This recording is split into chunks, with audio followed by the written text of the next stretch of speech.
আসসালামু আলাইকুম। আমরা ডিসকাস করব এখন risk base internal audit plan.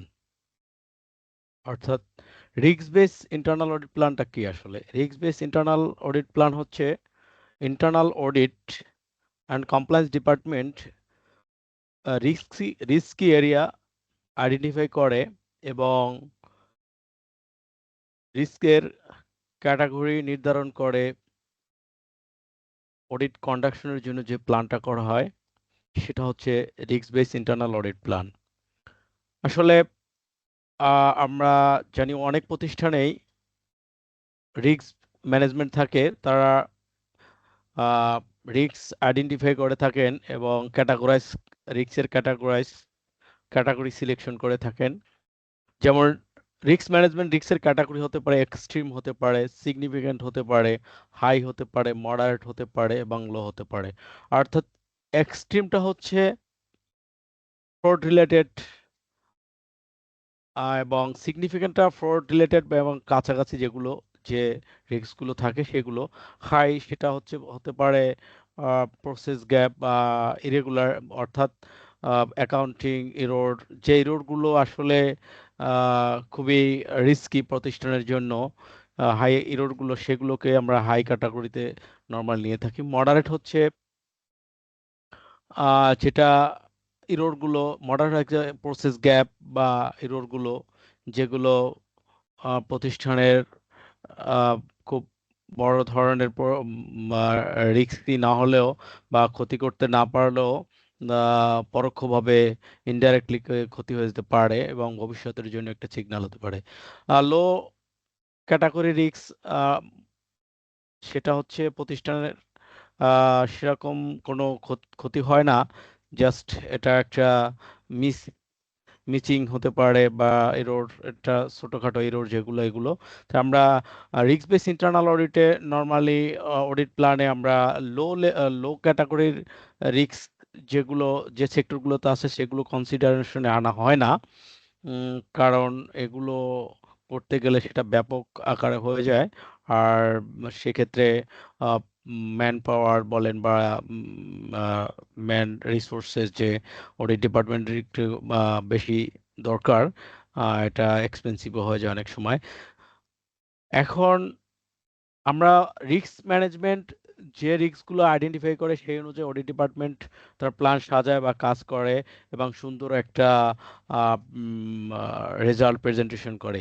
কিন্তু আমাদের ম্যাক্সিমাম প্রতিষ্ঠানেই রিস্ক ম্যানেজমেন্ট থাকে না, বা যেসব জায়গায় রিস্ক ম্যানেজমেন্ট থাকে না সেই ক্ষেত্রে ইন্টারনাল অডিট অ্যান্ড কমপ্লায়েন্স ডিপার্টমেন্টকে রিস্কি এরিয়াগুলো আইডেন্টিফাই করে তারপর তার রিস্ক বেস ইন্টারনাল অডিট প্ল্যানটা তৈরি করতে হয়, যাতে তার প্রতিষ্ঠানের ওভারঅল রিস্কগুলো কভার হয়ে যায়।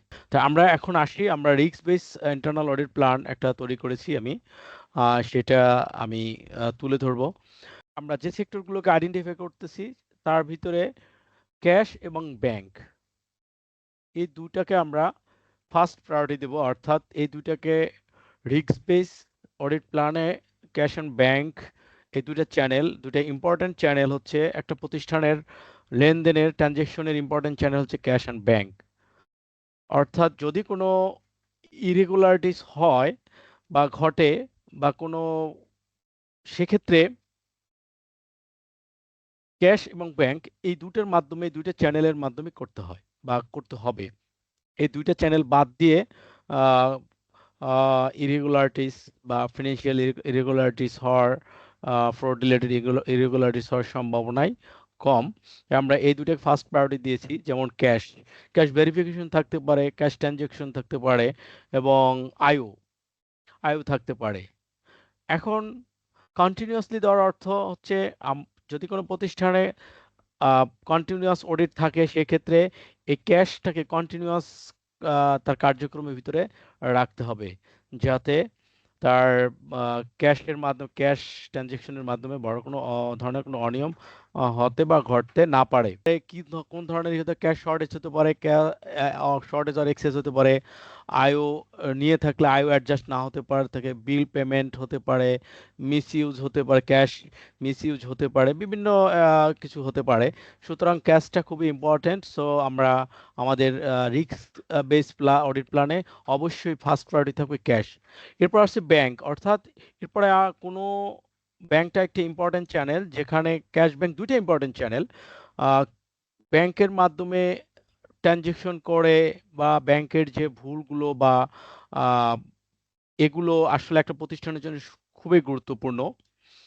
ব্যাংক চ্যানেলের মাধ্যমে ট্রানজেকশন করে যে কোনো অনিয়ম করতে পারে বা ফ্রড করতে পারে।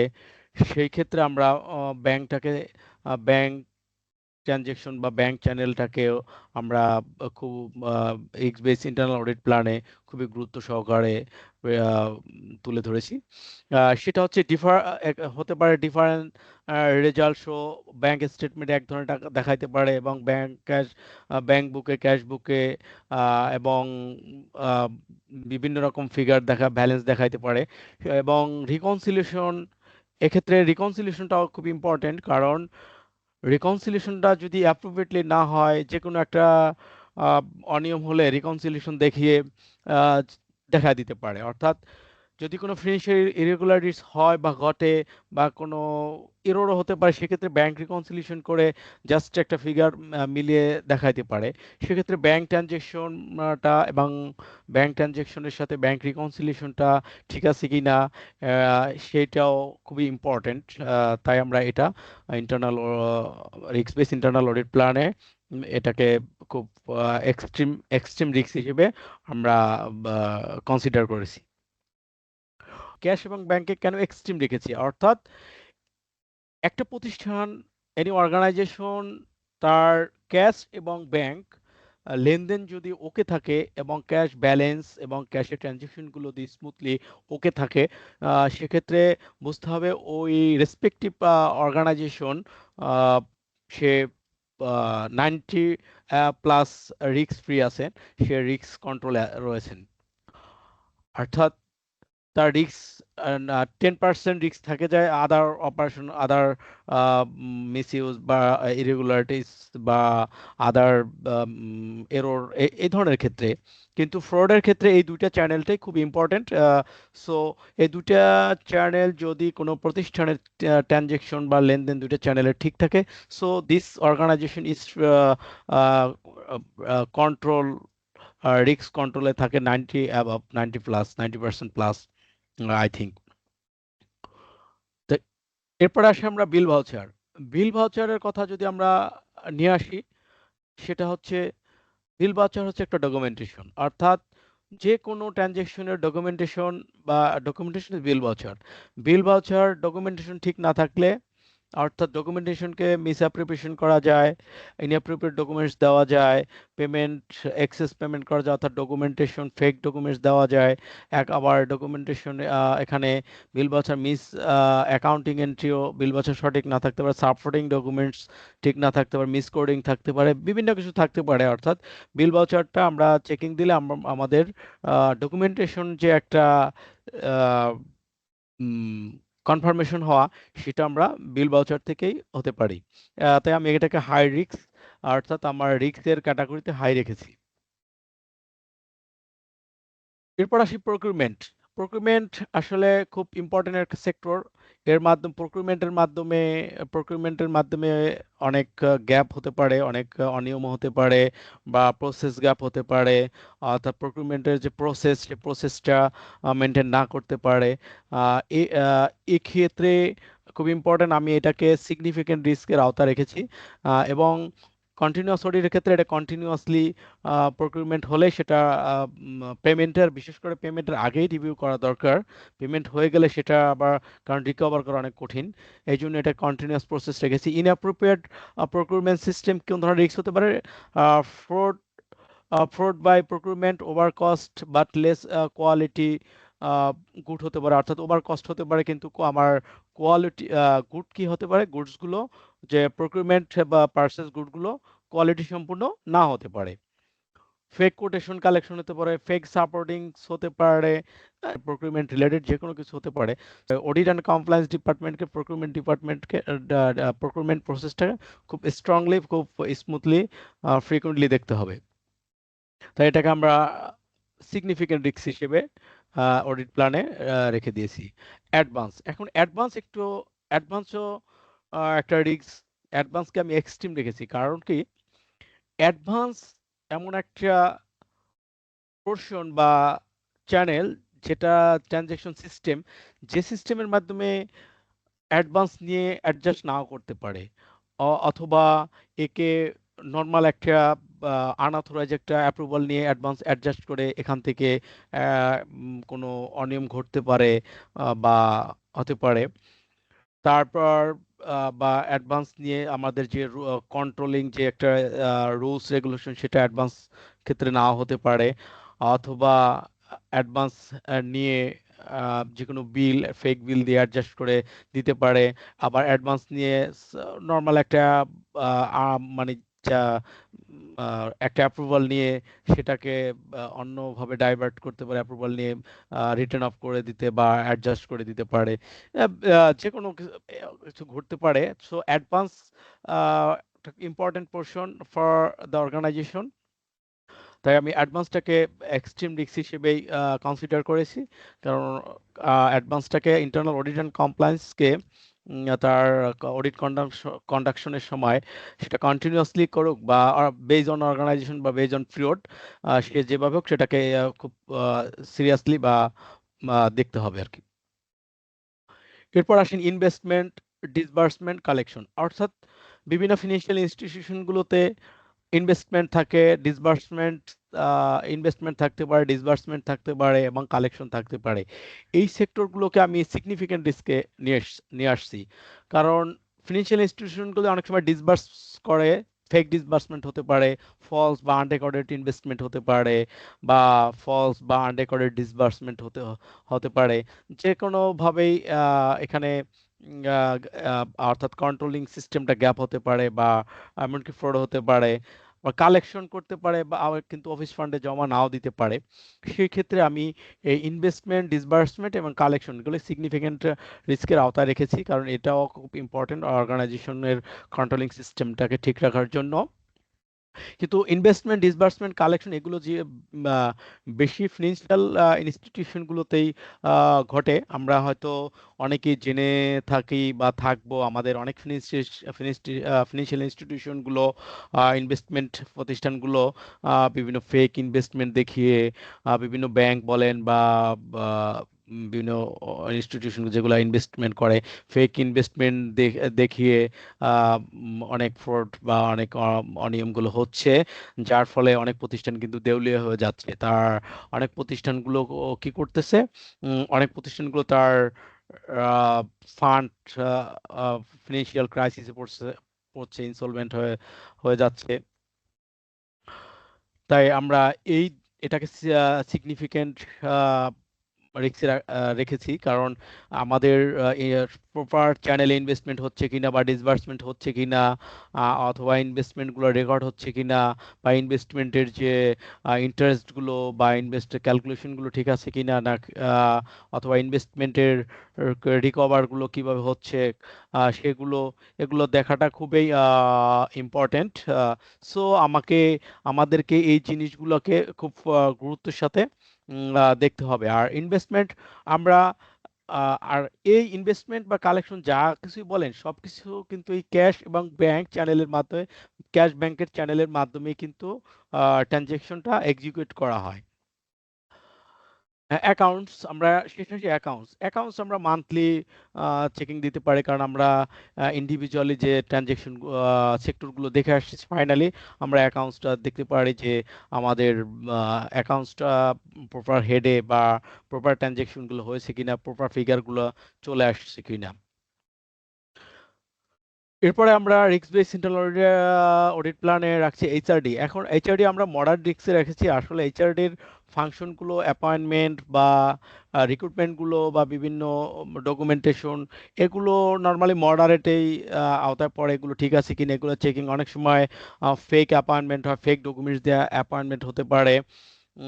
তারপর ফেক অনেক সময় যে ফাইনাল পেমেন্ট প্রসেসটা ইনঅ্যাপ্রুভেট হতে পারে, অথবা যেটার ডিসিশন অনুযায়ী যে ডিসিশন হয়েছে সেই অনুযায়ী ফাইনাল পেমেন্ট প্রসেস নাও হতে পারে। সো আমাদের এই এইচআর ডিপার্টমেন্টটাও মডারেট রেখেছি। কখনো কখনো যদি পেমেন্টের ক্ষেত্রে বা ফেক পেমেন্ট বা আনঅথরাইজ পেমেন্ট প্রসেস করা, অনেক সময় এইচআর থেকে যদি প্রসেস হয়ে যায়, সেটা কিন্তু কখনো কখনো আপনার অ্যাকাউন্টস থেকে এটা আইডেন্টিফাই করতে নাও পারে। সো এই পেমেন্টটা যখন হয়ে যায়, তখন আহ, আমাদের রিকভার করা অনেক ডিফিকাল্ট হয়ে যায়। সুতরাং এইচআর এর এই ফাইনাল পেমেন্ট প্রসেস করাটা এই জিনিসটা খুব ইম্পর্টেন্ট। এবং অ্যাপয়েন্টমেন্টের ক্ষেত্রে ডকুমেন্টেশন, যে ইনফ appropriate documents are legal documents are accurate documents দিয়ে অ্যাপয়েন্টমেন্ট দেওয়া হয়েছে কিনা, সেইগুলোকেও আমরা যাচাই বাছাই করা করা খুবই জরুরি। এই জন্য এটাকে আমরা মডারেট রিস্ক রেখেছি। হয়তো রিস্কটা কখনো অবজারভেশন বেজ অনুযায়ী চেঞ্জ হয়ে যেতে পারে, হাই হতে পারে। যদি মানে ফলস পেমেন্ট প্রসেস করে বা ইলিগাল পেমেন্ট প্রসেস করে, সেক্ষেত্রে এটা এক্সট্রিম হয়ে যেতে পারে।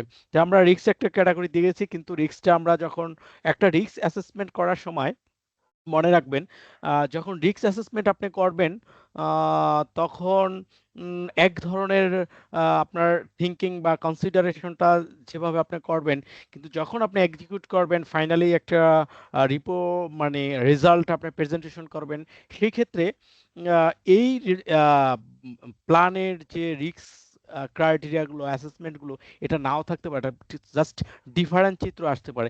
যেমন ব্যাংক ক্যাশ ব্যাংকটা আমি এক্সট্রিম ধরেছি। যদি স্মুথলি কোনো প্রতিষ্ঠানের আপনি ব্যাংক ক্যাশ ওকে থাকেন, আপনার জাস্ট সিম্পল কিছু ইরোর থাকে, সেক্ষেত্রে আপনার তো এক্সট্রিম রিস্ক এখানে কনসিডারেশন করবে না। সে অবজারভেশন ক্ষেত্রে আপনি মডারেট করতে পারেন, হাই করতে পারেন, এ ধরনের আসতে পারে। সুতরাং আমাদের রিস্ক অ্যাসেসমেন্ট কনসিডারেশন এক্সিকিউশনের শেষে সেম নাও থাকে, অনেক সময় চেঞ্জও আসতে পারে। আসে স্বাভাবিক, কারণ থিঙ্কিং, কনসিডারেশন এবং এক্সিকিউশন, এক্সিকিউশন তো প্র্যাকটিক্যাল, যেটা আমরা ফাইনালি যে রেজাল্টটা পেয়ে থাকি।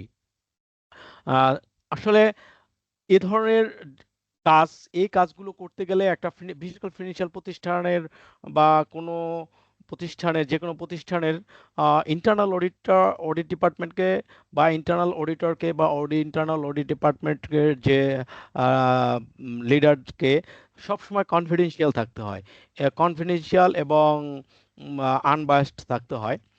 তাকে হয়তো কখনো কখনো এমন কিছু ফেস করতে হয়, সেটা পলিটিক মানে কর্পোরেট পলিটিক্স ফেস করতে হয়, অথবা তাকে বিভিন্ন সিচুয়েশন, বিভিন্ন এনভায়রনমেন্টাল, বিভিন্ন পলিটিক্যাল বা বিভিন্ন সিচুয়েশনাল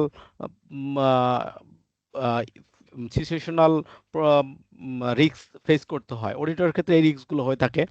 তখন তাকে কনফিডেন্সিয়ালি থেকে, স্ট্রং মেন্টালিটির থেকে এই জিনিসগুলো রিজলভ করার চেষ্টা করতে হয়।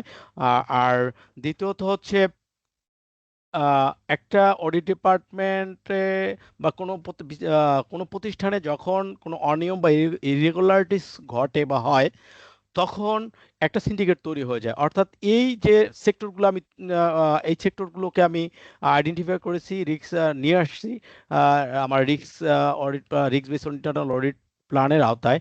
এই ডিপার্টমেন্ট থেকে হয়তো কোনো একটা সিন্ডিকেট তৈরি হয়, সিন্ডিকেট তৈরি হয়ে এরা ইন্টারনাল অডিটকে একটা ডমিনেট করার একটা ডমিনেশনের একটা সিস্টেমে নিয়ে আসে। তাকে সাইড করা বা তাকে একটু ডমিনেট করে একটা ইসে নিয়ে আসে। তখন তখন কিন্তু অডিটকে স্ট্রং মেন্টালিটির, খুব প্যাশেন্টলি, খুব ধৈর্য সহকারে তাকে স্ট্রংলি তাকে ফেস করতে হয়। কিন্তু তাকে কখনো উইক হওয়া যাবে না, বা তাকে কখনো ইথিক্সের বাইরে যাওয়া যাবে না, বা কোনো কারোর সাথে লিয়াজও করা যাবে না। তাহলে আর আপনার অডিটের ইথিক্স থাকবে না। আপনার প্রতিষ্ঠান আপনাকে যে বিশ্বাস করে, বা প্রতিষ্ঠানের ওনার বা প্রতিষ্ঠানের যে যে ইন্টারনাল অডিট অ্যান্ড কমপ্লায়েন্সকে যে ট্রাস্ট, সেটা থাকবে না, ট্রাস্টটা উঠে যাবে। তারপর overall audit, internal audit and কমপ্লায়েন্সকে যে জিনিসটা ফেস করতে আসা, অর্থাৎ কনজামশন। অনেক ক্ষেত্রে অনেক প্রতিষ্ঠানে কনজামশনটা, অডিটের কনজামশনটা বেশ একটা গুরুত্ব সহকারে দেখে না, বা অডিটকে একটা গুরুত্ব সহকারে দেখে না। সেই সব প্রতিষ্ঠানেই একটু অনিয়ম ঘটার সম্ভাবনা বেশি থাকে। যাক, এই পর্যন্ত, আর বেশিটা এটাকে দীর্ঘায়ু করব না।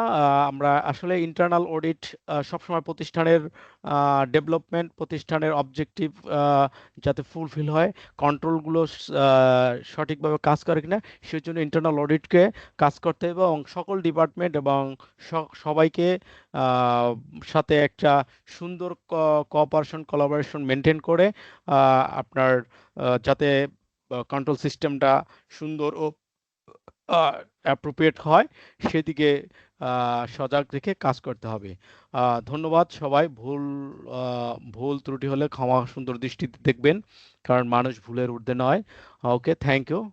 আসসালামু আলাইকুম।